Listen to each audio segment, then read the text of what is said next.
I stumbled upon grant writing. I didn't know it existed. I was a technician. It was very, very, very technical, and the society was changing a lot, so computer technology was taking over, and I didn't have a sense of fulfillment that I'd had up until that point.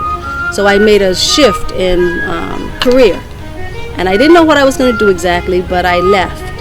And within about 2 months, I said, I'm going to try teaching.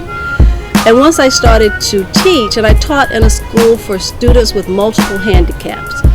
And when I was there, my sort of need to problem solve, which always comes up, led me to think about ways that I could make their educational experiences better. And once the principal saw that I had creative writing, because I majored in creative writing in grad and undergrad, she said, oh, you can write. I get grants come across my desk all the time. I'm going to give them to you. So one period a day I was to devote to grant writing. So I envisioned all these things that could help the students with multiple handicaps have a better experience, and I would respond to these RFPs, as they're called, requests for proposals. And I started to win. That came to the attention of the district office, which is the governing agency of the entire area. And they recruited me to be a protege to their grant writer. Ellen Karsh was the citywide special education director for grants. And she took me on and taught me everything she knew. She went to become New York City's mayor, and at the time it was Rudy Giuliani. She became his grant writer, and I took her job. And after maybe about 18 months, I realized that I wanted to do more in the community in which I lived, because I lived in Fort Greene at the time, which is right next to Bedford-Stuyvesant in Brooklyn. So I applied to work in District 13, which served Fort Greene, parts of Crown Heights, and Bedford-Stuyvesant. And those are two of the highest needs areas in New York City. I worked with Lester Young, who had a real vision for public education.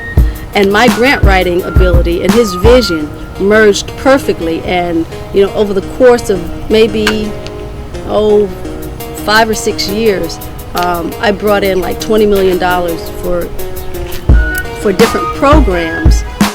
And he was saying at that point that I was one of the top grant writers in the country, and I really needed to push myself to realize my potential, or the potential of that skill. The idea came to me that I wanted to teach people in the community to write their own grants, because to have one grant writer who comes in and you spend a hefty chunk of money to get one document, if you use the same money to build your own capacity and learn to write them yourself, then you would have really a gold mine. So what I started to do was give workshops.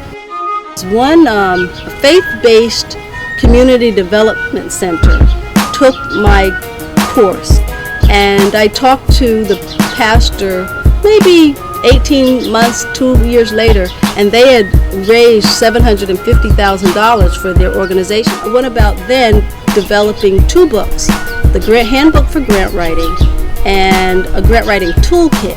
And those I felt would be sort of my grant writing legacy, because I knew I wasn't going to do this forever, because fiction and nonfiction are my passion. That's my dream. But that toolkit and that book will give you what somebody needs in order to organize a project or program in a clear way that funders will understand it and get behind it. It has templates, like little forms. It gives you the activities that you need to go out and build a partnership. It will tell you how to do a needs assessment. It will tell you how to do an evaluation in very simple, easy to follow terms. So by the time you finish completing my toolkit, you've actually written a grant without really knowing it. So these documents can be used by anyone who has basic writing skills to design really top-notch projects and programs that will make a difference in their communities.